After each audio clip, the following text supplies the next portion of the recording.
Bismillahirrahmanirrahim. Assalamu alaikum wa rahmatullahi wa barakatuhu. Thursday Thoughts. We welcome you all once again. Every week we come to you with a certain topic, with different coaches, with different guests, inshallah ta'ala, to add some value to our lives and to your lives. So inshallah ta'ala, let's have uh, Coach Aishah Javaid with us, inshallah ta'ala. And she'll be leading the way. I'm just going to sip my tea.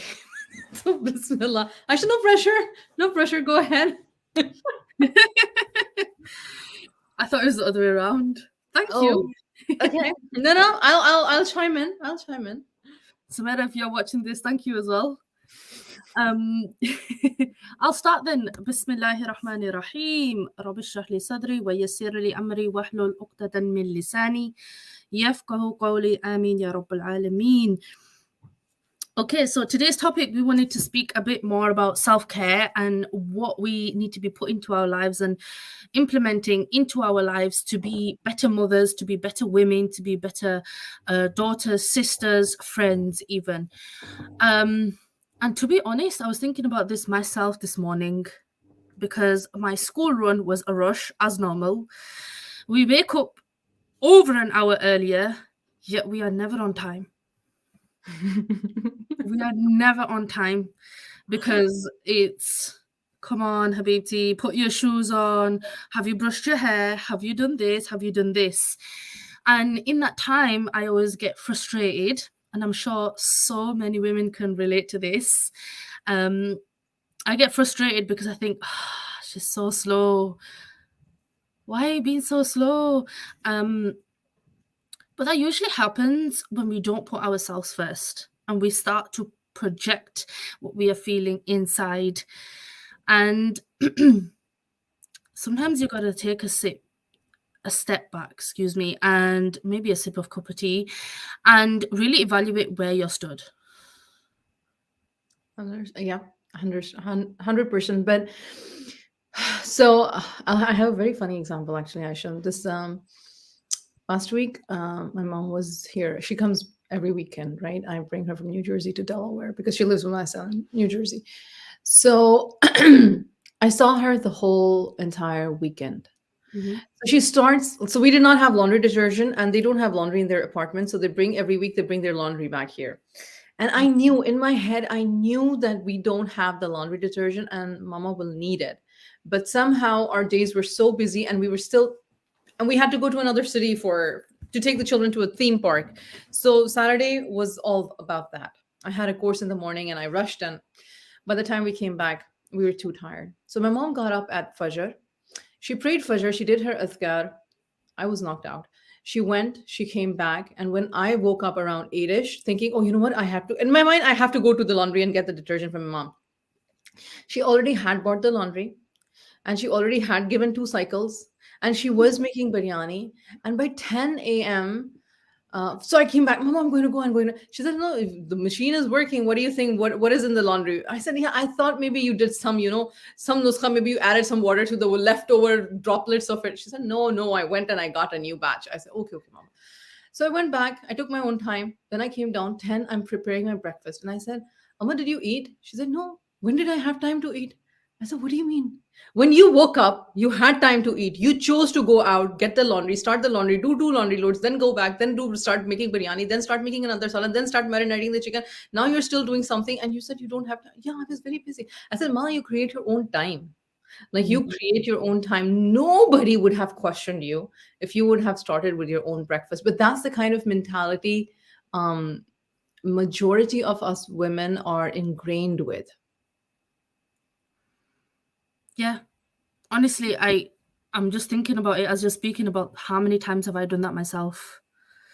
How many times have I done that myself and said to myself, I don't have time, I don't have time to even iron my hijab.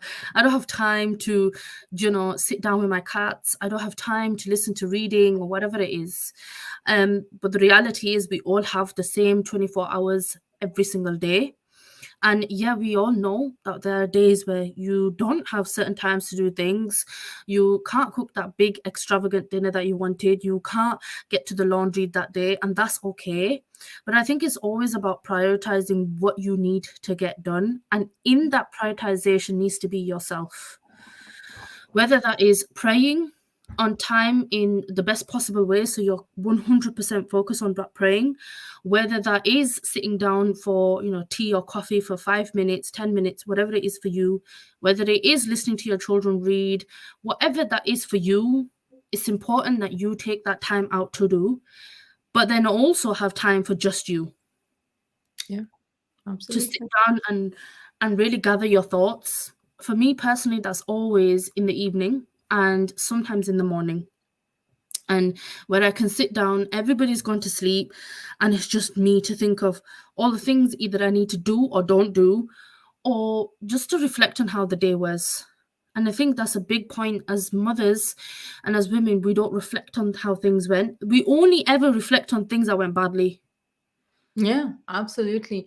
Like I've started to notice that I talk to myself and I say, today, mashallah, you accomplished this, this, this, and this. That's really good. Like if you've done three things, that's more than enough. It's Yeah. okay. It's okay.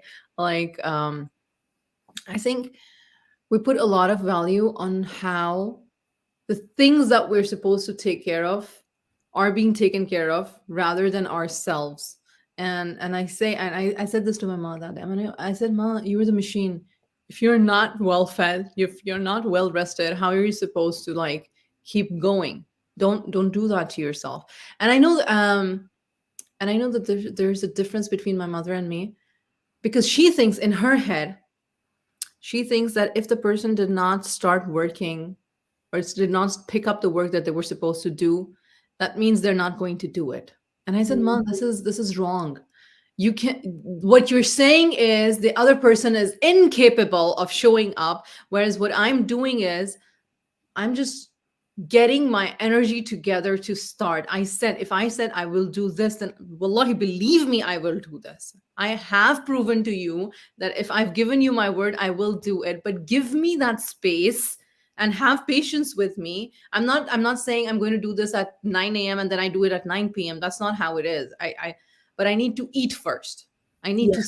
take my tea first. I'm not like you. I won't be able. This is not the conversation that happened that day, but this is a conversation that happened earlier. And I said, when you think that a person is not doing what you were expecting them to do, or what they said they were doing, or they've taken 5-10 minutes or a day or 2 days delay to it, it doesn't mean that they're basically wanting you to do it and that's why they're running away from it. That's not how it is. But khair, alhamdulillah. No, I can relate to that. So if we didn't do things growing up, if we didn't do things straight away, it meant that we were never going to do it, and that we didn't listen to our parents. But the fact is, either we genuinely just forgot about it, or you'd already told me to do 2 or 3 things first, and I'm struggling to figure out which one do you need to do. Which one do I do first, Mom?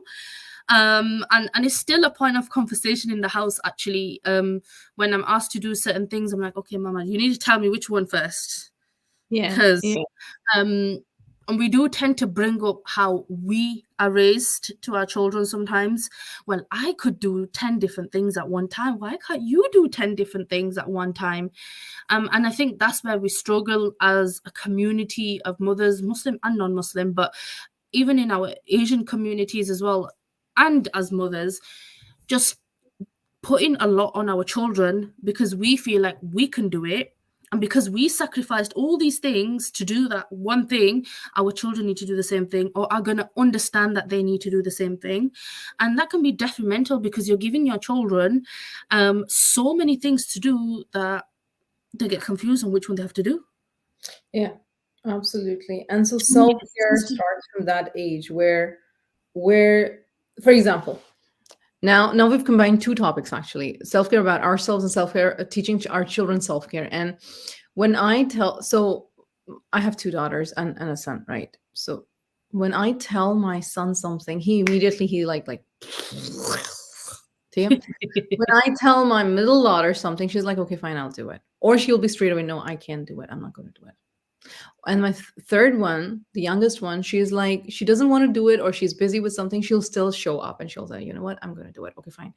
And then while I've said one thing to her, I'll say another thing. Okay, while you're going towards this, to do this. And then her expression would be like, okay, okay. And I see her stressing. And when I see her stressing, that's exactly how I felt at certain points in my life. And then I say, listen, do it in your time. I'm not saying do it now. I'm just saying, and if you can do it, you have the ability to say, no, sorry, I can I will do just this and I can't do this. And so this is her personality. And I saw, and so I'm in my head, I'm like, you need to say, yes, I'm going to do this. Yes, I'll do this later. So, and the difference between both my daughters is the middle one, when I say her, Yellow, please go put this cup in the sink, she will not just put the cup in the sink. Okay. She'll rinse it, put it in the dishwasher, or clean it and put it on the side.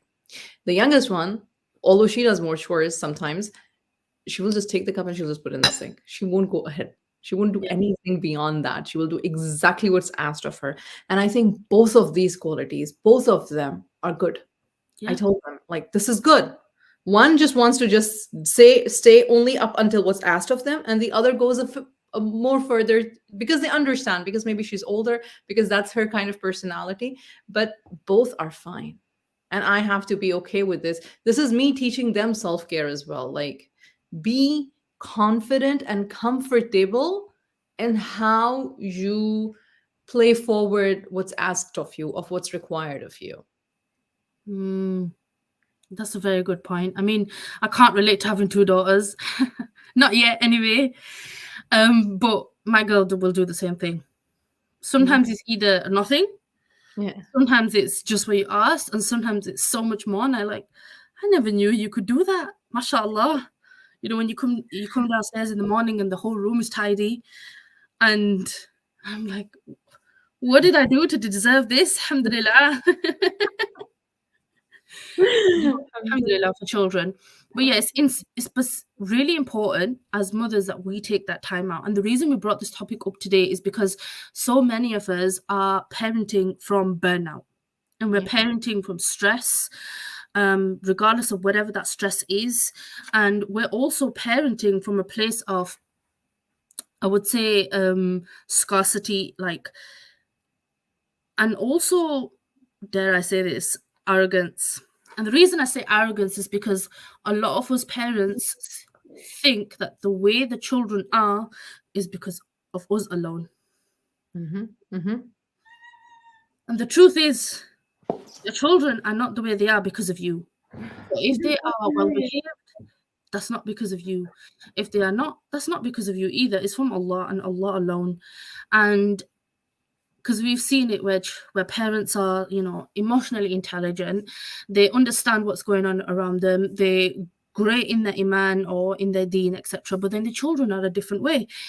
Everything is from Allah, and I think we also need to remember that as well. Everything comes from Allah, because sometimes when things go wrong, women tend to blame themselves, Yes. only themselves.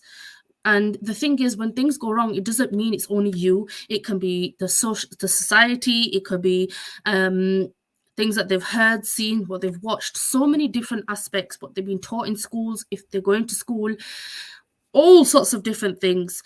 And if we are helping ourselves and teaching ourselves and learning how to be more emotionally aware, how to deal with conflict, how to deal with stress when it gets just too much for us, how to delegate even, and also how to prioritize tasks, these things become easier to maintain, to easier to cope with when they do come to you. If you are training yourself, let's call it training ourselves, to become better in conflict resolution, that is going to help you so much. Number one, for as a parent, but also number two, teaching your children this is what happens when conflict arises.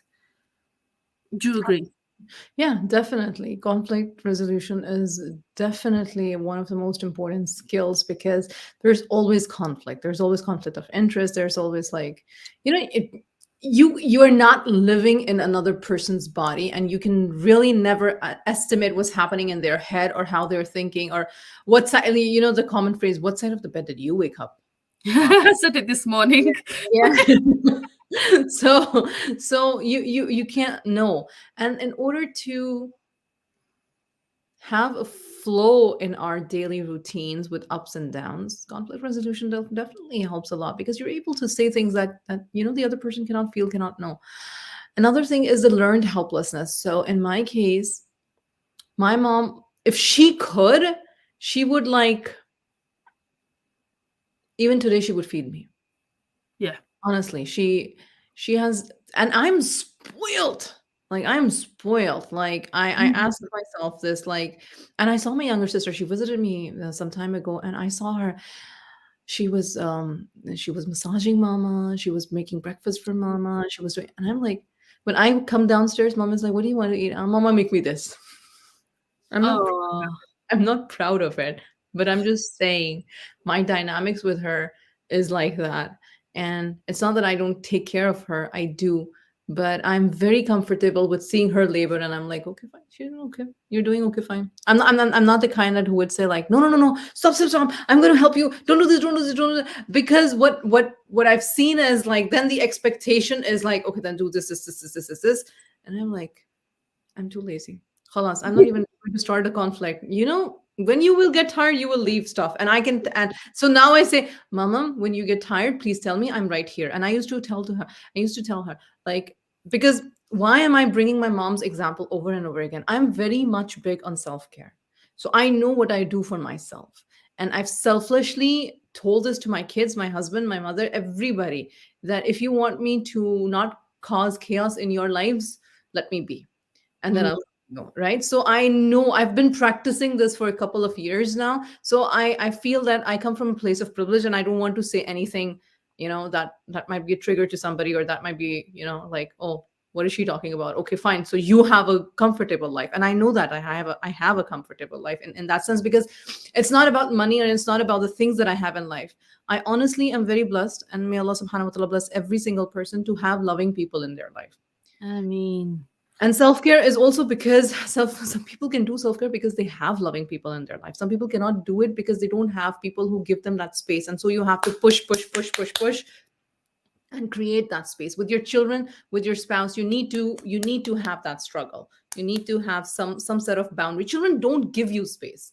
No child on earth is going to say, Ma, you know what, I'm going to give you space today. No toddler is going to say that. No 5-year old, 6-year old, 8-year old, 18-year old is going to say that. The mother has to push back. She has to create her own boundary. She has to say, listen, if you want me to be nice to you, yalla, give me my space.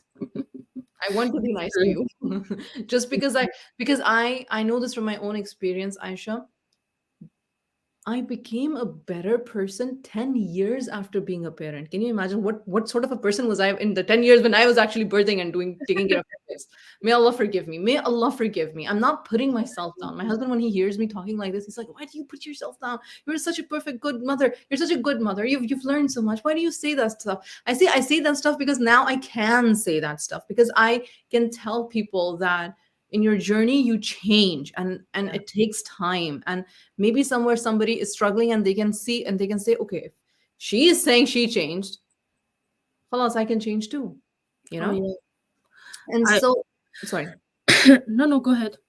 I was the reason that I kept bringing up my mom in this conversation is because she still today does not know self-care.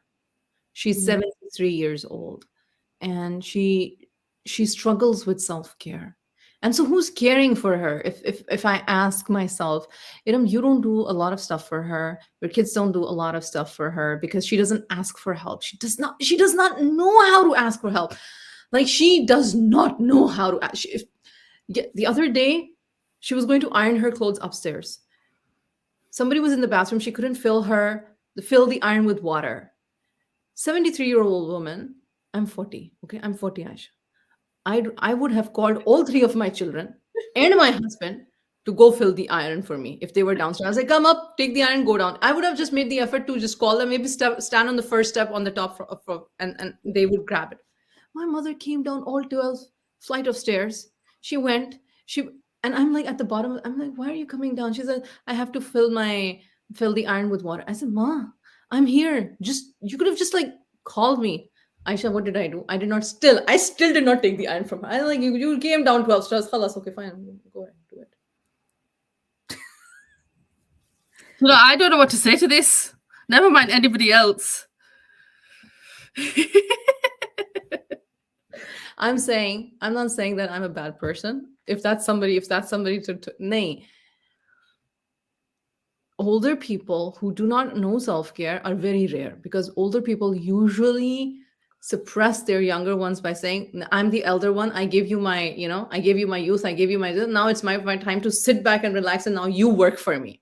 Right? Yeah. I kid with my kids, children. I say, I birthed you to so that you could be my slaves for the rest of your life. What are you talking about? And kid you not, my mother did not do that to me. Right? Yeah. And somewhere between one extreme, I'm going towards the other, and then now I'm trying to like come back. The other day, when the last weekend, I got up at 4 a.m. to prepare for a course, and from 7 a.m. until 10, 11, I was like online doing this course, giving this course. I had just taken a cup of tea. I'm extremely hungry. My girls got up, they got ready, and they went out for a walk. Nobody asked me, do you want water? Do you want tea? Do you want to eat something? I'm in the middle of the course. Of course, I couldn't eat, but maybe I could have switched off my camera and eaten. I couldn't have gotten up because I was delivering the course, right? I got so mad. I was like, nobody thought that I am hungry. I'm like hangry at that point. And then I said to myself, it's not their responsibility. It's your responsibility. You need to feed yourself. If you're not fed and if you're cranky, that's your problem. It's not their problem. Don't make it their problem. And so I tried to stay composed, but my youngest one, she picks up on my facial expressions and she's like, are you okay? I'm like, yeah, I'm fine. I'm fine. I'm dying inside. I'm like, yeah, I'm fine. She's like, do you need me to do something for you? Because now the course is over. It's 11:30 and I'm so hungry. And she's like, and I'm in the kitchen now. They came back from their walk. I mean, yeah, I'm fine. And while I'm preparing, I'm telling myself, Iram, it's not their job.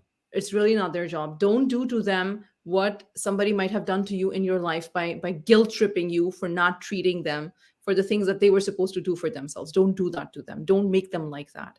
And so, alhamdulillah, learning curve. I think there's every single day is a learning curve, right? Because it's so easy for us to go back to that mindset thinking, why didn't anybody ask me? After I went through a divorce, I remember thinking in my head, why didn't anybody come and help me move houses? Why didn't anybody help me come and pack my bags or whatever it was? Why didn't anybody ask how I was? But the reality is other people can't always be there for you. It's just the reality, and it's a very normal reality. People have other things to do, work, their own kids, whatever it is. And there is no point sitting here or standing here or lying here thinking, nobody helped me, when you can help yourself. And I know it's difficult sometimes to do that. And I know it's difficult to take that responsibility and say, actually, this is on me. Yeah. And it's easier to be disappointed in someone else and give someone else that blame than take it onto ourselves. Because when you look inside your hearts and you actually think, actually, this is my fault, this is my fault, this is my fault for making myself feel this way, we guilt trip ourselves as well. We gaslight ourselves as well. Yeah. This is all on us as individuals. Yeah, I'm blaming the other person. When you put the blame on someone else, it's easier. It's taken off you. It's to that other person. But when you actually look inside yourself and you think, wait a minute, actually, it's my fault. Yeah. Or it's my responsibility, should I say. Responsibility, yeah. Responsibility is the right word. Yeah. Yeah. Because that is a really difficult pill to swallow. Mm-hmm. Very, very difficult when you actually look at it and think, okay, what responsibility did I take in this though? So I'm not saying here that the other person can't ever be blamed, because certain circumstances someone else is responsible for an event. But what I'm saying is, what responsibility are we taking for our emotions and emotional health? And also, I actually wanted to speak about a different type of self-care. Mm-hmm. Please go ahead. So I wanted to talk about spiritual healthcare as well. So most of us probably think about self-care. I think about a face mask on my on an evening, put a face mask on, put a hair mask in, and I've probably made like some potion in the kitchen with something to scrub my skin down. And but the reality is there's different types of skincare. Not skincare, self-care. And skincare. There is different types of skincare. You tell what I'm thinking about. Self-care is so many different things. No, so we're talking Yeah. about emotional self-care. How are we looking after ourselves? Are Hmm. we filling up our own tanks? Are we giving ourselves the space that we need? Are we using the appropriate language with ourselves? Are we using the positive affirmations that we need in order to get back to understanding who we are, to Allah subhanahu wa ta'ala, and to ourselves? Are we using the correct language with our children, etc.? But everything starts with ourselves. So are we using the correct language? Are we doing the correct things? And then spiritual self-care, are we praying on time? What does that look like? What does our relationship with Allah look like? There's so many different types of self-care. And I think self-care has just become a buzzword that we use. Like Only empathy. Like empathy has become a buzzword. Yeah, or things like narcissistic abuse or Yeah. narcissism or narcissist, or the other one I would say is um mental health. I know it's a real word, but like my mental health. Yeah, people's bad behavior is not mental health, it's bad behavior, right? Okay, please continue. No, we can go on this for ages, can't we? But no, that's what I want to speak about, really. The different types of self-care. It doesn't only mean you sitting on the evening when your children have gone to sleep or gone to school or when they're napping and soaking your feet. That is great and it's needed to look after yourself physically, but internally we need to look after ourselves. Internally, what does a self-care look like? How are we? Where is our heart? How does that feel about certain things? Aisha, do you know something that in my field of work, when I talk to women, I give this in my head, I'm giving like a really good point, right? In my head, I'm so clear. And when I'm saying I am clear, and still I get women's questions, oh, but how do you do this? I just said how you do this. Like, how is it not clear? I just said how you do it. And then the question is, oh, but my situation, and how can I? And self care is knowing that you're worthy. Hmm. We women don't put ourselves in that mindset. Self care is knowing nobody is coming to help you. Allah will place people who will make things easier for you when you make dua for them, when you ask Allah for them. That is also self care. Know that you are worth going. Allah said you're worth going to Jannatul Firdaus. Prophet ﷺ said that people will know their homes in Jannah like better than they know their homes and their street addresses in dunya. So Allah has given us that freedom. If I am and you are, we know our worth. Hmm. When we know our worth, when we tell ourselves, if Allah has given me this freedom, that I am capable of going to Jannatul Firdaus, if I'm capable of asking dua Rabbi Abdalik in the kind Bayt fil Jannah, the dua of Asiya alayhi salam, what is left behind? What is left behind? I think when I see, when I talk, when I listen to myself, my daughters, my mom, my sisters, coaches like yourself, what is the one main difference that differentiates a person who understands self-care and is doing the spiritual, emotional, physical, mental self-care, whatever it is, if even if it's just one tasbih extra in a day, right? What is the difference between them, and what is the difference between the person who thinks I cannot do it, I won't be able to do it, when will I find time to do it, when will people give me time? They are asking for permissions. Self-care will Hmm. not happen when you keep sitting asking for a permission. No one is going to give you that. No, that's like a mic drop situation. Thank you, Aisha. My poor pen. But no, yeah, I completely agree. We're sitting and we're waiting here for someone to say, come on, Aisha, it's your time to shine. The thing is, you can shine every single day. You can shine every single day. Allah subhanahu wa ta'ala has already given you that status, has already given you that right and status. You just need to claim it. And that's where we're lacking. We don't claim that. We haven't really held on to that because of the years and years and years of conditioning that we've had. So I think self-awareness is something that we all need to be aware of. No Yeah. pun intended.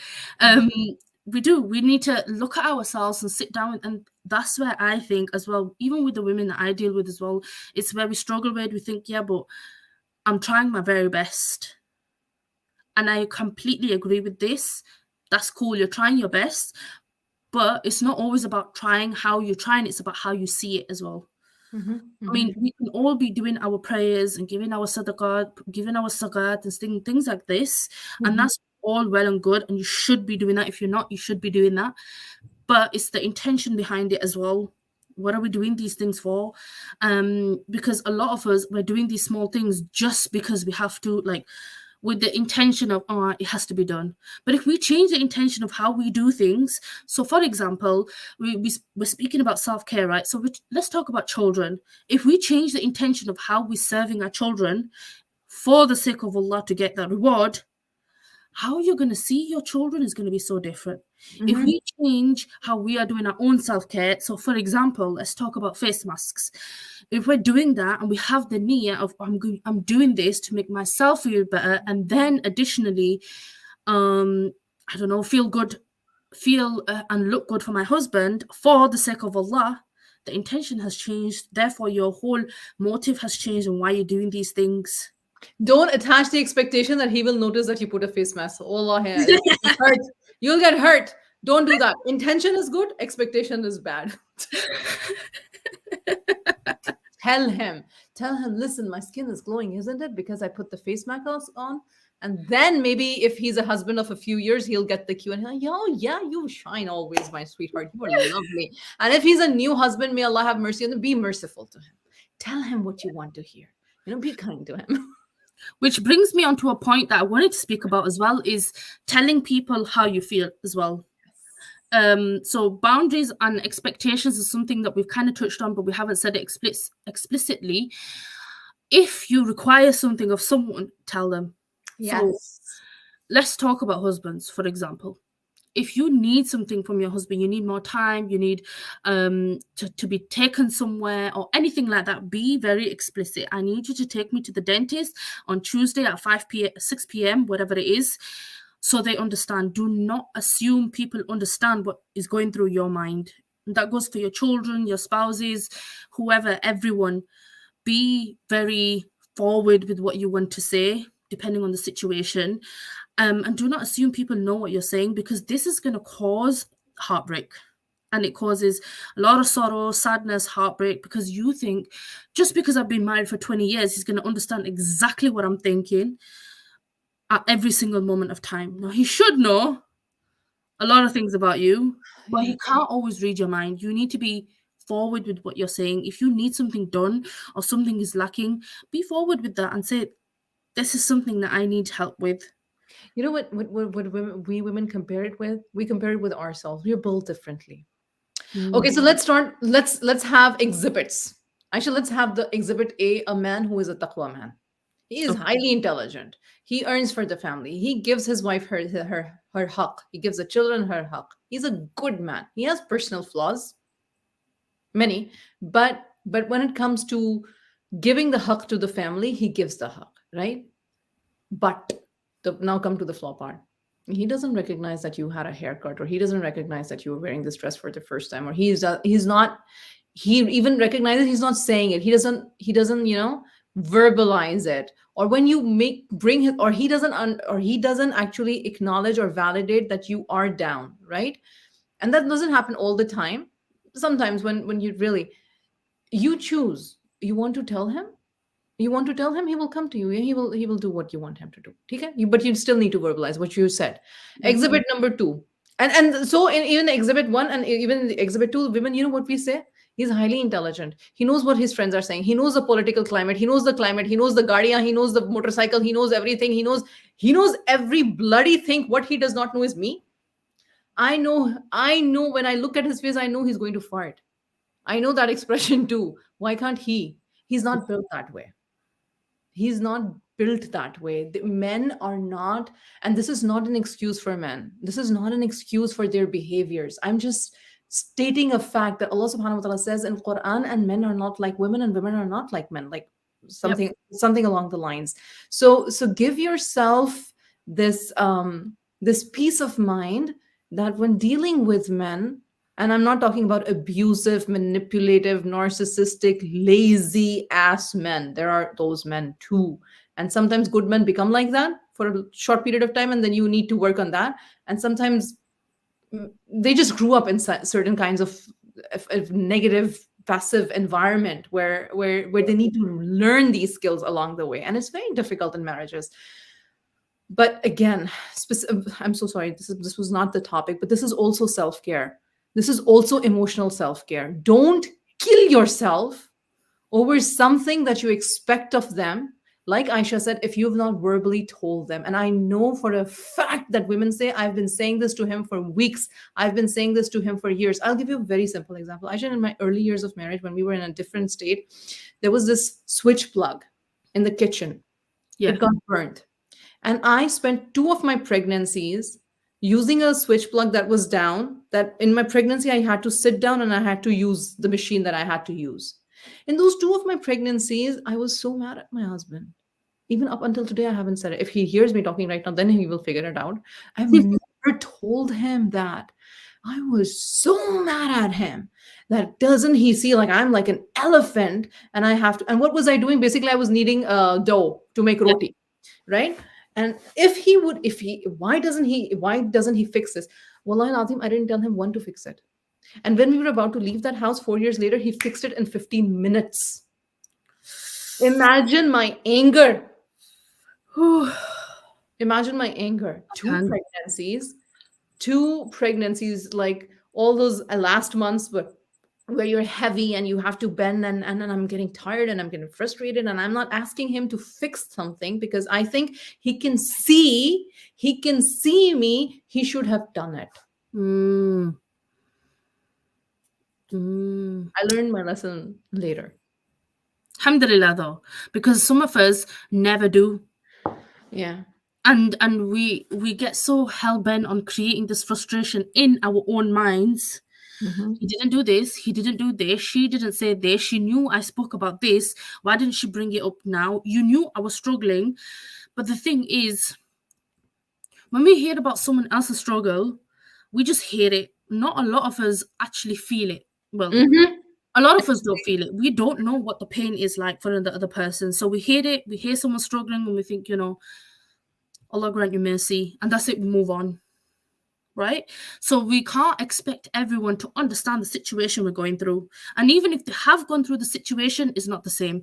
I know of people that went through divorces as well. And then when I went through that divorce, they never reached out to me. And I was so heartbroken thinking, you know what this is like?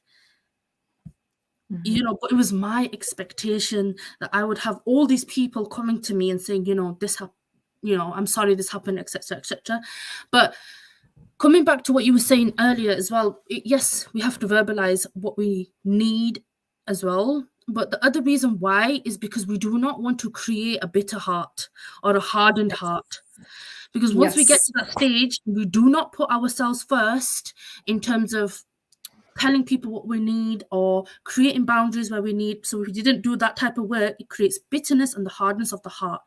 What happens then is it's so difficult to be happy and content because you have all this bitterness, this sadness, this pain, this heartbreak from everywhere else that you're not able to see the rahmah in things, the goodness in any situation. And you just pick out all the bad things. Am I not right? Absolutely right. Absolutely right. Alhamdulillah, alhamdulillah. I know that you have a coaching session just like in the next 2 minutes. And I said, and people, when Aisha and I and sister Sarah, we were talking on our group chat, other coaches too. I was like, Aisha says, "Oh well, we can only have it for 40 minutes. I have a coaching session right after it." And I said, "I don't talk much."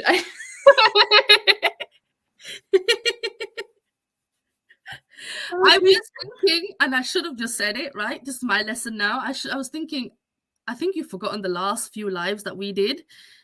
Like, what do you mean you don't talk much? Okay, I need to talk less.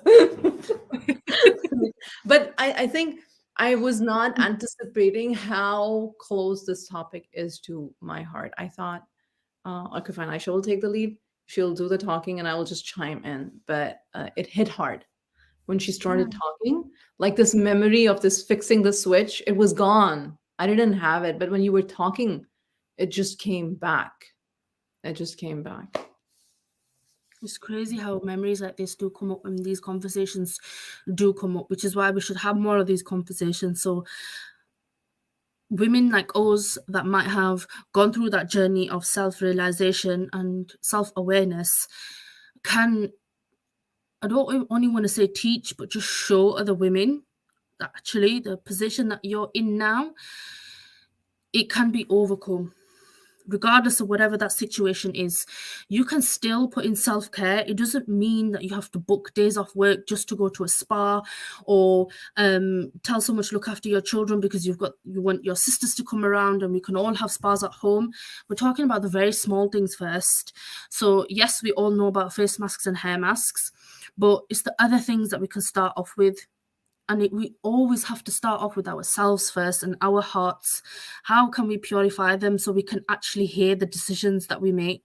Because just an off topic but kind of in topic thing is, a lot of people say, I don't know how to trust myself or make good decisions. And honestly, this comes down to purifying your heart so you can actually hear what your heart wants. And what does that come down to? Self-care, spiritual self-care. How are we purifying ourselves? That can be done through our adhkar, through our dhikr, through our Quran, and mending the relationship we have between ourselves and Allah, because that will mend relationships around us, including our children. And you're going to see and remember that, yes, you are worthy of doing all those other things that you really want to do, but you were too scared to. Absolutely. Inshallah. You just like summed it up so beautifully. Inshallah. But you gave a fantastic idea. You know, all the sisters who are doing the spa days at home, you know what you should do? Do a spa day, but hire a coach. Khalas. Find what coach is in your area, hire that coach. Put that money in to hire that one coach for, let's say, 1.5, 2 hours. Give that coach also some spa treatment, but get your one-on-one coaching session with that. Yeah, you can do your own retreats. This is something that we've been looking at in my space as well. I'm like, I want to do retreats. Parenting with Allah by my side, people retreat. Yalla, let's do it. I'll come to England. And then you come here to New York or Delaware. Sarah has been talking about it for the longest. Inshallah, one day. Inshallah. Inshallah. And thank you for tuning in. Sister Fizna from Sri Lanka, she said that may Allah subhanahu, mashallah, very useful topic, mind blowing. May Allah subhanahu bless you all from Sri Lanka. Ameen. Okay, for being here. let's wrap from here. Aishah, any words? That's the only thing I want to say is, you're all worthy. Every single one of you that are watching this, that do watch it, you are worthy 1,000,000,000%. You are the creation of Allah, and never ever doubt that. An individual can make you doubt that, but you in yourself, in your hearts, should know that Allah is the one that created you. Yeah. How can you ever be unworthy when you are the creation of Allah? How? You're created in the most perfect way, physically, and whatever it is you're going with, you turn back to the King of Kings. You've got nothing to worry about. He will facilitate for you in whatever means that you need, whether that's financially, whether that's opportunities, whether that's work, family, friends, whatever way it is, he will facilitate that for you. And I can truly sit here and say, there was a time in my life where I thought, well, how am I going to do this alone? But you're never alone. You are never alone. You are never, ever alone. So get on that self-care. And if you guys do anything, please come back to this live and put it underneath in the comments. What did you do for self-care? Exactly. And oh, I forgot. Before anybody goes, we have a few people watching and a few people will be watching. Rafi, assalamu alaikum. Jazakallah khair for your du'as. Our parenting conference is coming up from December 1st to December 5th. Inshallah, unleash your parenting potential, and you will have amazing topics to hear from, to learn from. What we are doing different in this parenting conference is we will have all our 12 coaches giving you one-on-one sessions in groups. Group coachings will be available during these conference days. So we have amazing speakers lined up for you. We have amazing topics lined up for you. Topics that are, what should I say, Aishah? Topics that are close to the heart, that are our everyday struggles, topics that you can relate with, if whether you have toddlers, whether you have teens, whether you yourself are struggling with something. We have people from all areas of family health, mental health, emotional health, coaches, etc., etc. So do look out for our emails. Do look out for signing up for the conference. Inshallah, the links will be up soon, very soon, inshallah ta'ala. You'll start to see a lot of promotion from us, of different speakers, of different coaches, of what we're going to do. A lot of bonuses, a lot of freebies will be given out. So I'm excited about it. Sister Aisha is Yeah. excited about it. Sister Sarah is working really hard. We all are working really hard on this, inshallah ta'ala. And keep a check out. Look out for that, inshallah. December 1st to December 5th. Unleash your parenting potential. So excited for it. Jazakallah khair, everybody. Take care. Assalamu alaikum wa rahmatullahi wa barakatuhu.